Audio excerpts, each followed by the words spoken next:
Hello, my name is Gerd Sulzberger. I'm research specialist at IT for Innovations, and today I will have a quick talk about deep neural networks for remote sensing data.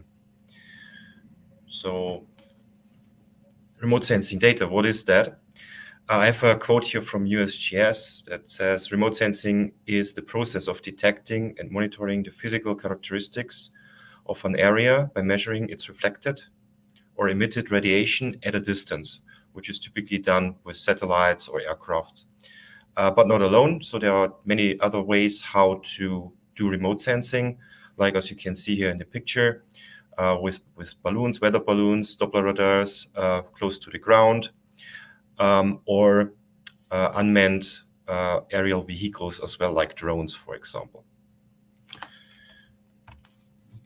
So remote sensing data provides different data types. So the three most common ones are listed here. So one is what you would typically have in mind when thinking of remote sensing data, like images from satellites or from aircrafts, true color images, like normal pictures. But this would fall into the category of multispectral optical, but there is more to it. So how this works is that it requires sunlight, and a sensor is registering the reflected sunlight for a specific wavelength. So typically, if you think of normal images, then this would be blue, green, and red wavelengths. But of course, the sensors, scientific sensors used for remote sensing can do much more, like in the bands of ultraviolet or short or near infrared, as you can see on the top right picture. So on the x-axis, you see the wavelength in nanometers, so of the electromagnetic spectrum. And then you see three different rows, which are three different missions. So Sentinel-2 mission is on top, Landsat-8 mission, remote sensing mission, is in the middle, and Landsat-7 mission is at the bottom. And you can see the different spectra that they can collect or detect. So this is completely passive, so it requires sunlight, and the data that is collected by multispectral optical remote sensing is typically during daylight. There is also a second very common remote sensing data type. This is synthetic aperture radar, or short SAR. This is an active observation method. It emits radar, like typically 5 gigahertz spectrum, and detects the backscattered, so the reflected energy that comes back to the satellite. It can also do, in addition, detect different polarizations. So it emits a radar signal given a certain polarization, and it detects it by the same polarization or by a different polarization. And by that, we can identify or get information of the objects on the ground, given their different radar reflectance characteristics. A third very common remote sensing data type is LiDAR, or light detection and ranging. So this would be used for scanning areas and obtain three-dimensional information. So this is what you can see, for example, at the bottom right. This is a scan from, I think, the university campus of University of Freiburg. Here, a laser is emitted, and it's detected. The backscattering of the laser energy is detected with triangulation and some information about the spatial or the physical setup of the scan. It's possible to identify or to reconstruct a 3D image. There's also on the bottom left, before I forget that, two images. One is in the background, that's the true color observation using the Sentinel-2 mission of the area of Rotterdam. And on top of it, you see that in grayscale, this is the SAR, synthetic aperture radar observation of the same site. This is done with the Sentinel-1 mission. So Sentinel-2 is providing multispectral optical, The Sentinel-1 missions provide the radar information. There's plenty more of types, and there's also lots of different sources where you can get access to these remote sensing data. To some extent, this is freely available. In some cases, you need to pay for the processing. First access to relatively low or raw data, which is pre-processed a bit, is provided by USGS Earth Explorer or Sentinel Hub. There's also directly data available from the ESA missions, like the Sentinel missions, for example, from ESA's Earth Online. And there is also third parties that provide this data aggregated together. So, for example, combining the missions from NASA and from ESA together and make them available on one platform. But that would require a fee to get access to the data, to process the data and download it. So this is slightly pre-processed data. There are different levels. So level 1 is a very rough pre-processing, which provides a good spatial and temporal coverage of Earth. And level 2 is a higher quality level that, of course, it drops information that does not meet the quality criteria. So it's not as spatial and temporal. It doesn't have the same spatial and temporal coverage as level 1 data. This data still requires some knowledge about the characteristics of how it was obtained and how the sensors work. But others make available products that can be used directly. So, for example, there is a project that's called AI Ready Earth Observation, so AI RIO, which provides directly pre-processed data sets of high quality. So you can use that directly for training neural networks without thinking about how to further process the obtained or the available relatively raw data. There's also other platforms like the Urban Thematic Exploitation Platform that provides other products that were created with the remote sensing data. So like, for example, maps of urban areas or information about forestation, etc.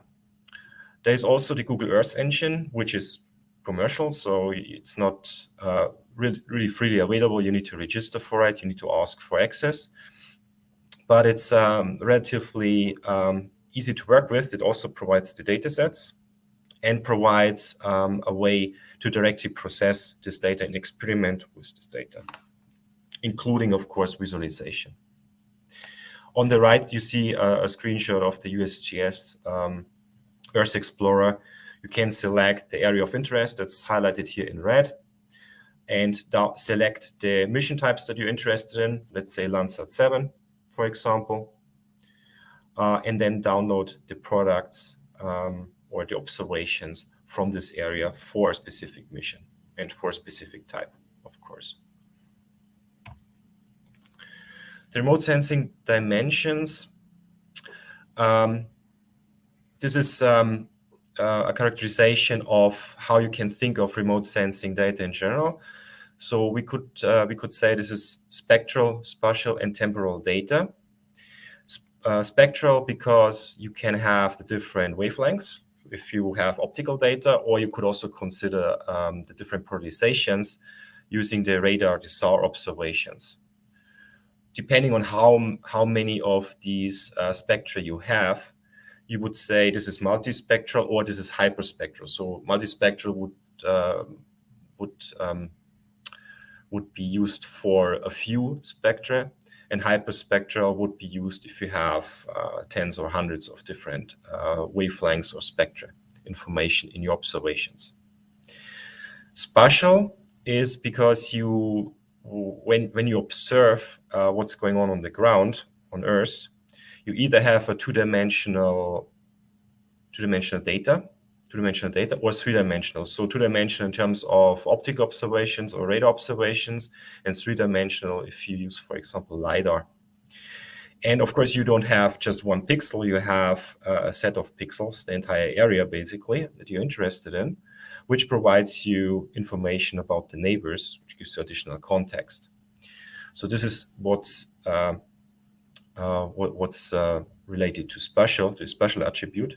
And then the third one is temporal. Of course, we don't have just one observation. We can have a series of observations over time. So typically, when you consider the satellite missions, they are on very well-defined orbits, orbiting around the Earth. So you can expect that at a certain frequency, you can get information at every point on Earth. It just depends on the configuration parameters of the missions. So how often they orbit around Earth. And if this image below here, so you see the timeline. So of course you have then the different types as well that you can consider there. So over time, for example, you can have the SAR observations. That would be the blue lines, the blue observations with different polarizations. And at other times, you have the optical observations. So, and depending on what you're really interested in, so what your goal is you want to achieve, you might only consider a few of these kind of dimensions. So either you're just interested in the spectral information, or you have one observation, then you would just have, well, this one observation. You're not interested in the temporal dimension. You select one observation and do the processing and the analysis. Or you are interested in, let's say, not directly in the spectral information. You work with just true color images, true color observations, but you are interested in a time series. So how, for example, the two objects on the ground change, then you would ignore the multispectral aspect of this and flatten that dimension, and you would only work with spatial temporal data. So now we come to the deep neural networks. I will give a very short introduction to neural networks, artificial neural networks, or deep neural networks, so how they work. And then we go directly into the common building blocks that are used for remote sensing data. So when deep neural networks are applied to remote sensing data. So deep neural networks are inspired by the human brain, so how our cells work. So this is on the image on the top left. So you have the different nerve cells. You have the dendrites that collect the information from previous cells. And then you have the axons that forward the signal and decide also how strong the signal should be forwarded to, or whether it should be forwarded at all. And then you have the synapses then connecting to the following nerve cells, to the following neurons. So what happens in these neurons can also be expressed mathematically in a very simple way. So here on the left side, you have an artificial neuron. So the neuron would be this the sigma here, which has different inputs, 3 inputs in this case, x1, x2, x3. And these different inputs are weighted, so by W1, W2, and W3 respectively.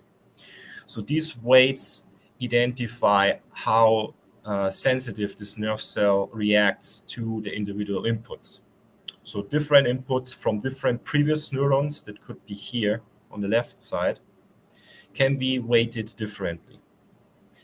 Then what happens inside the neuron is on the right-hand side, is in the equation. So it looks a bit complicated, but it's straightforward. It sums up the entire weighted inputs. So this is what this term here does. So it's the sum of the weights times the inputs. And then it can apply a bias. So it can shift the signal, the activation of the signal. So either up or down.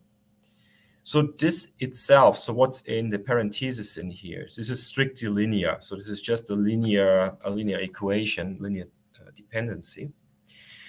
But nerve cells in our brain work a bit different. So they are not just linear functions or following linear functions. There is a hysteresis assigned to it. So they not forwarding the signals linearly. So they, for example, very small signals or small activations might be ignored, while when the signal then is increased, it might be a nonlinear way how the neurons are forwarding the signal. And to resemble that, we are using activation functions. So this is the function G here, to resemble this kind of hysteresis, this nonlinear aspect of how nerve cells work.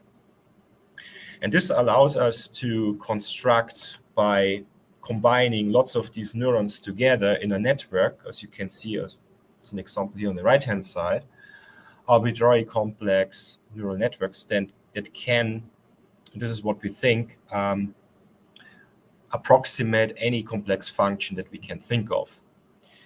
So, and this is why these artificial neurons or deep neural networks right now are very widely used for different domains and have shown very good performance. So it's just about the network architecture itself that defines or has to be figured out, which is to be suitable for a specific problem, specific domain. So here on the right-hand side, you see a very simple example network. Normally, these networks are much more complicated than this, so they can have hundreds of layers. So here we just have 3 layers. We have one input layer. So this would be, for example, one neuron takes 1 pixel of, let's say, a true color observation. Then we have the output. We have 2 outputs, 2 output neurons that provide, well, 2 different signals that we can further process. So we can apply, so we can either take them directly, or we can apply a softmax activation to get some probabilities to, for example, have this network deciding on whether these input pixels follow into a specific category, into one of 2 classes, class 1 or class 2. There are different ways how to implement that. And then there are different hidden layers in between. So, and as I already mentioned, in reality, there can be hundreds of hidden layers or even thousands of hidden layers if you have really deep neural networks. So these training networks like this is very compute intensive. So using them is relatively simple. It doesn't require much computational power. You can use your smartphone to use the networks. But to train them, it requires lots of data to train them, training data, and it also requires lots of computational power. So you need storage space and you need the computational power, which is why in HPC there is now a large domain looking into deep neural networks, training them, optimizing them, also utilizing all the aspects of HPC, like using GPUs, multiple nodes, different storage technologies, etc., just to speed up and to train very complex networks that can. Right now, I think the record is 530 billion parameters. So I think that's the largest networks that have been trained. And definitely, this is not the end of it. So we're going to see this growing further. So when we are looking, or when we are trying to combine deep neural networks together with remote sensing data, these hidden layers apply specific operations. And there are 2 operations that are very common when you're working with remote sensing data. The first one is your hidden layers would apply convolution. So they form convolutional layers or convolutional operations. So what that does is it applies a filter or a kernel. If you're familiar with convolutions, you would have a convolutional kernel that is basically a filter on your data. So you can see this on the left-hand side. There's an illustration of that. So the blue bottom rectangle with the grid would be the input data, let's say an image, true color image, or just a radar image. And then we apply a filter on top of this. This will be using, for example, a 3x3 kernel. You can see that's 3 columns and 3 rows. And this is then scanned over the entire image, so pixel by pixel, to form the output, which is the filtered image using the kernel, using this gray kernel. And the filtered output can be seen here as this turquoise colored grid. So this would be the resulting the result applying a specific filter. You can see an example on the top right-hand side. If we apply a single convolution, so to the true color image from there, from an observation of the city of Rotterdam. So we apply a 3x3 convolution with the following values, -1, 1, -1, etc. So you see that here. And this would, for example, detect, for example, edges in the image. But this is just one of many different filters that can be applied. And of course, these values can be arbitrary. So you can change these values and create different filters. And this is actually what is trained in a neural network. So a neural network, you define in the architecture the size of the filters. So let's say 3x3. So you would have a 3x3 kernel in one layer. And then you would say how many filters should be in that layer. And the network then, during the training, adjusts these values here to find the right filter to receive or to solve a specific problem. On the bottom right-hand side, you see a segmentation task. So this is very common in remote sensing data. So you have observations, and you will be interested in identifying where trees are, what kind of crops are growing, for example, where urban areas are, and you would like to have a map as an output that provides you this information. So this is from one paper. So they are using a UNet topology. I'm not really going into much detail how this topology works, but it uses lots of convolutions. So lots of these filters provides the input, then it goes through it's processed through the network, and then the output is a segmentation map that highlights, I think in this case, highlights trees or forests. So everything that's purple, in purple color, is identified by the network as a tree or a part of a forest. A second operation used for remote sensing data is recurrent layers, and that's used for the time series data. So if you have a large amounts of observations over time, you could use convolutions for that. So there's existing work that also uses convolutions for time series. But better is our RNN, or recurrent neural network layers or cells for dealing with time series, because it's more flexible, and it also provides better support and better stability if you have extremely deep observations, or deep time series, larger observations over time. Then RNN layers are much better in this case. So what an RNN layer does, it identifies the features over time, or extracts the features over time. It can provide an output. It can either be another time series. So in case you have an input time series and you want to have a prediction, like how is a city, for example, changing in the next years. So you provide a couple of years as an input, and then you will get a prediction for a couple of years. So there would be many-to-many relation, or you could have a many-to-one, so just one output, for example, to detect changes, to detect urban changes or deforestation. So you observe an area over time, and then you will get an output map that tells you, okay, here the forest area increased or was reduced, or here urban area changed over time. So RNNs are not the only way how to deal with time series. You could also use self-attention methods that are quite common right now. So in some areas where deep neural networks are used, self-attention methods have superseded RNN layers or RNN cells. But I'm not going into much here. This is just for information. So if you come across self-attention methods, you could also use them for time series data. Bottom right is an example, again, from a paper. So here they have two input images from two different time points. They then apply convolutions to filter these input images. And then later in the stage in the network, they then have their RNN layer. So this is, you can think of this this layer here as 90 degrees rotated.